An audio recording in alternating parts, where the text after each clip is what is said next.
then like I realized that my dad is sitting right next to me, so I watch my mouth, when he's around.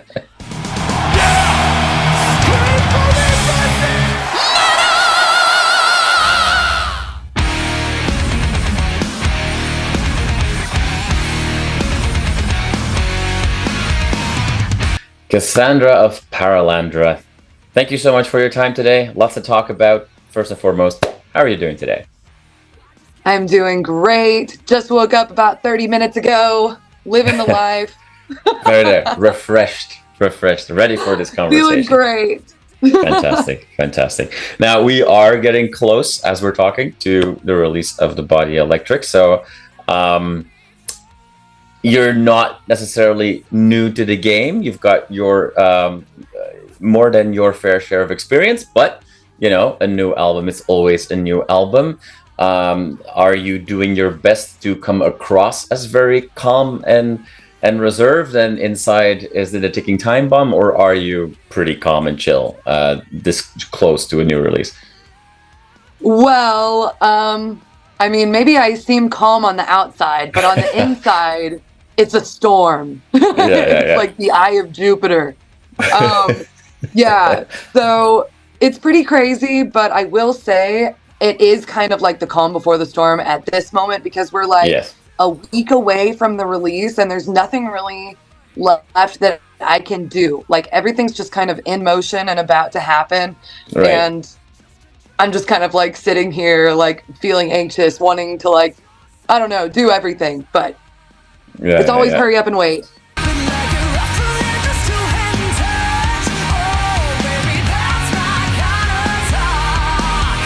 10 years ago, you released your own album, but this is your second, let's call it, professional album. And a second album, almost every artist that I ever talked to agrees that a second album is a really tough one, because you've had quite some time to do that first album. And there's you take a lot of learnings and often a lot of songs that were created over the years into your first album, a little bit of a greatest hits of what worked well over the last couple of years, playing smaller and bigger shows. Then all of a sudden that first album comes out and now the pressure is on for a second album. Was that for you as well the case? Like, did this feel like a more difficult, more pressure album to make than the first one?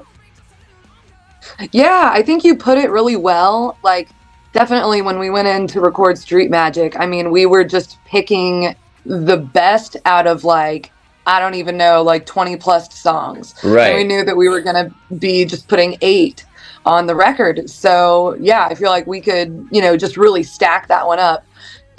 Whenever we went in to record the Body Electric, we still had a lot of songs that, we wanted to record that we hadn't recorded yet. Or songs like you mentioned from that first like self-made record that like really the public has never heard, but the few people that came to our shows and bought a physical copy, they know. So yeah, going in for this album was a little bit nerve-wracking, but it was also really exciting because we had continued to write. After Street Magic, we still had new stuff that we had been trying out on the road. So I don't know, it was equally as exciting, but different reasons, I guess. Yeah, and unless I'm mistaken, you revisited "Give Me a Reason," the song of the first self-released album. Yes. Going back to your own early days and tackling an old song like that, that must come with a couple of interesting learnings about yourself as well. Like, how was that going back to that old material? It was obviously very nostalgic. Right. It was just like crazy. Oh my gosh, we have not played this song in years. And like, is it even a good song? Like, I don't know. A lot of people liked it when we played it live, but does it translate like on a CD? I don't know. So I was very nervous, but again, really excited about recording that song. And it stayed true to the original like structure. The song really didn't change at all from the way it originally was written. Even the whole solo section, which is like this huge drawn out thing, like really did not change that much. So it's really crazy to have like an Elvis Vasquez version of this song at this point.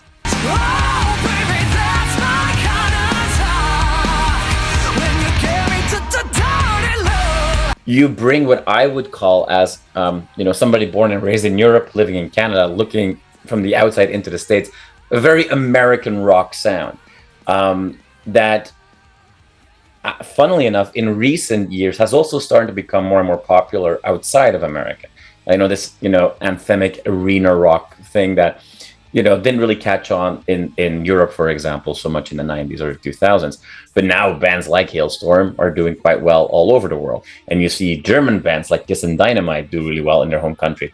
With being able to more easily than ever before look at, streaming platforms like, hey, where are people listening to our music? First of all, I have a feeling it's not just in your hometown anymore. Are there some surprises that you see that, I wasn't expecting to have people from, Southeast Asia listening to our music? Yeah, absolutely. Actually, speaking of, Europe and stuff, Germany has been our number 2 country for years. I mean, like, it's not even a new thing. Like, Hamburg, Germany has stayed one of our top 5 countries or cities, like, literally, I would say for 5+ years, like on Spotify, for example. So that kind of stuff just blows my mind. We, like, a lot of the Netherlands and, like, Scotland, for example, are frequently on our, most listened list. And it just blows my mind. Like, I want to go over there and play for them so bad. Like, it's crazy. Well, I mean, usually we leave that to the end of the conversation, but let's just jump straight into that. People in all these other markets that are a little bit more exotic to you as a American band. What can they keep their fingers crossed for? We are actually working on some 2025 touring, and we are trying our best to get across the pond.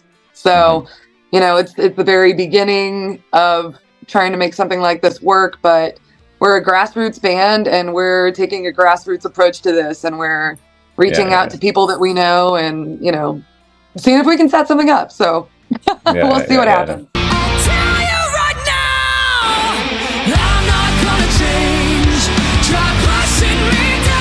But there is an undeniable, 80s classic metal influence in your sound as well. We hear a little bit more riffs, a couple of more epic solos than some of the other, more mainstream rock bands today.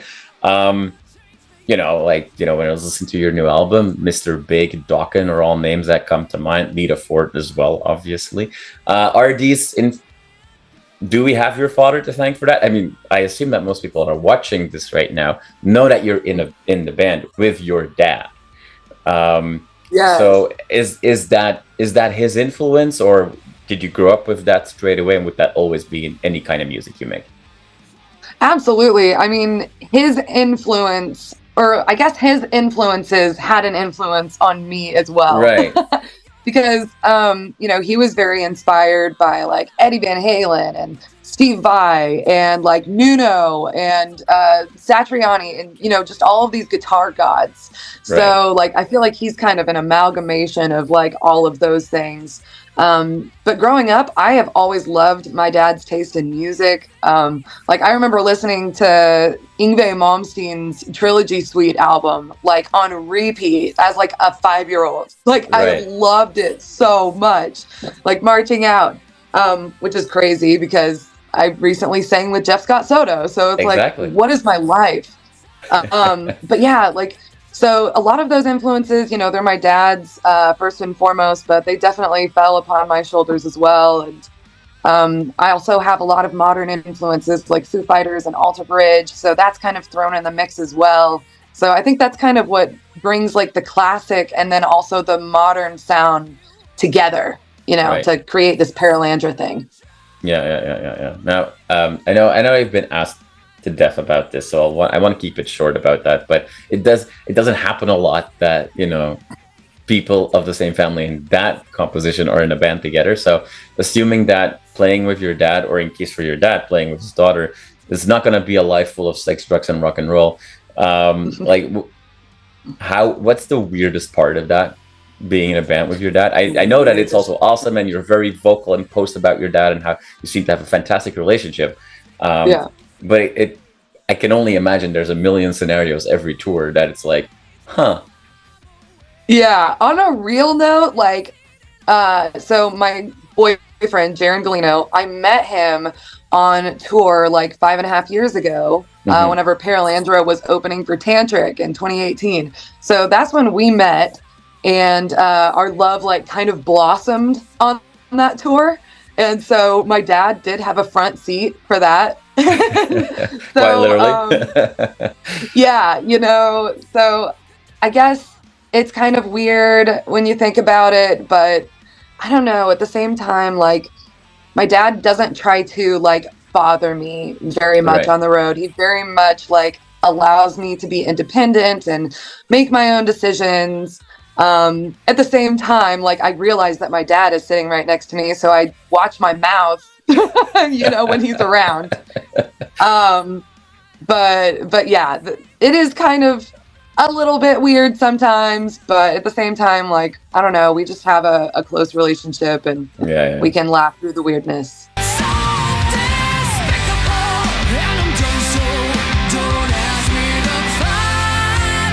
Maybe a stupid question, but because I know that, you know, names similar to your band name are used in like fiction and what have you, and as I just see as Lewis novel, that's Paralandra and stuff like that. But is Paralandra an amalgamation of your names or something like that?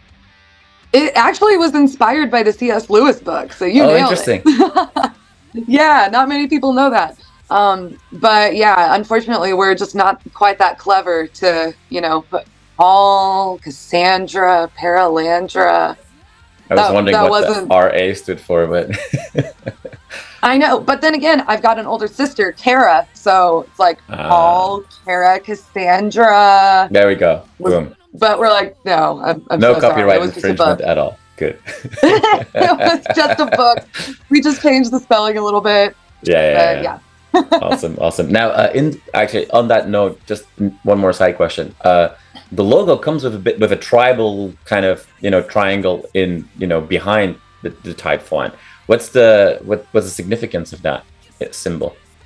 You know, so we had a drummer before Dakota named Nick Gray, and he was our designer during the time that he was in the band, and he created the logo initially, which had the 3 prongs, and I don't know why he did it, but everybody just thought it looked really cool. So we just went with it, and that's still how it is today. So there you go. I don't know. There you go. Awesome. All right.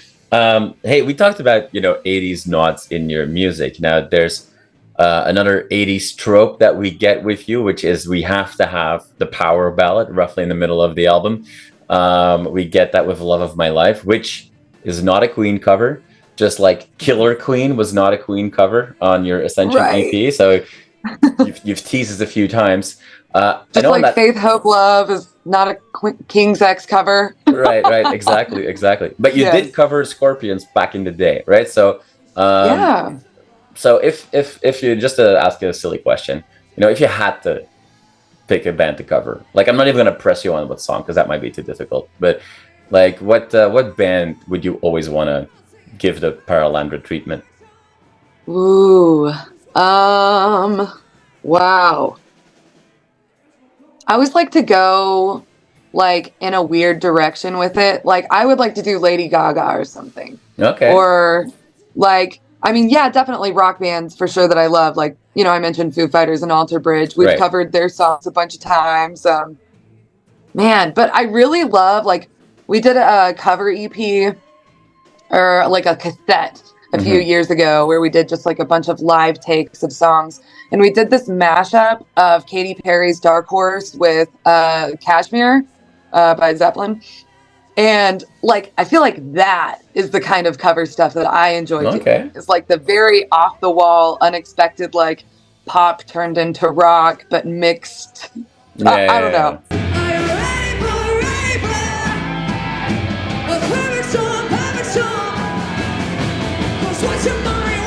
There's more to this, I think, underneath the surface than just, you know, having fun with some songs, because you are a person that likes to bring unexpected color in the very literal sense of that to rock. Not just when you are wearing your stage outfits or whatever. I know that you posted recently a video of yourself singing in a booth with your, I don't know, was it unicorn kind of stuff. Like, you clearly are somebody that likes to embrace, you know, color to sometimes genre that, you know, where, you know, in order to conform, you wear camo pants and a black t-shirt. So yeah, I'm literally in all black today. So yeah, you know. so the wrong question or wrong timing. But is it time for we see more bands bring some color back to rock in the last few years? Like, is that for you also something that like is on your mind? Like, is it time to get more color back into hard rock music? I definitely think so. I mean, just it's so bland seeing every single band in a black t-shirt. Like, I'm just over it. It was a moment and it was really cool for that moment, and like, let's move on. So I wish that I had like all the money in the world, because I would just get like a costume designer and like literally have different, you know, outfit for every show. Like, I really enjoy just, you know, finding weird stuff and, you know, adding pops of color. And the guys on stage, they love to wear these like crazy shirts, like Dan Flash style patterns, and I don't know, it just makes it fun for us.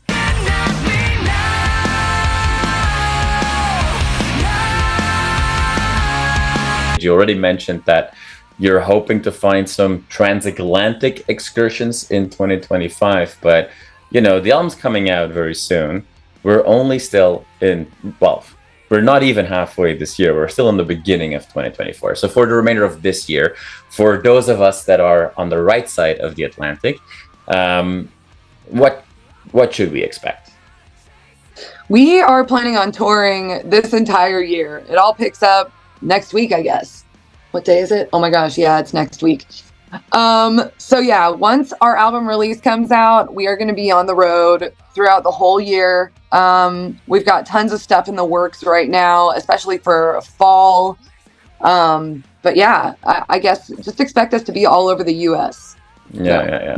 All right, we'll keep our eyes open for that when you are allowed to share more. And then yeah, things are like, there's some anchor dates that are booked that are really cool. Like, we'll be playing with Lita Ford a few times.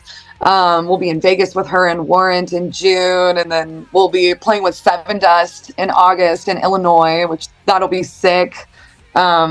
Making our first trip to Oregon, so that'll be really cool. We'll be there with Lita and Vixen. So anyways, you know, we got a few cool things already on the list, but we're filling in the gaps now.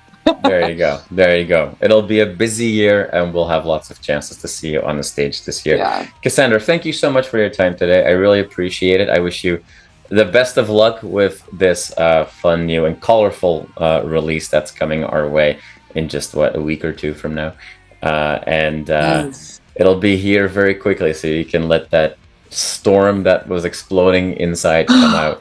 And take it all on, take that energy on the road. Thank you so much for your time today. I really appreciate it, and I wish you all the best. Thank you so much. Have a great one.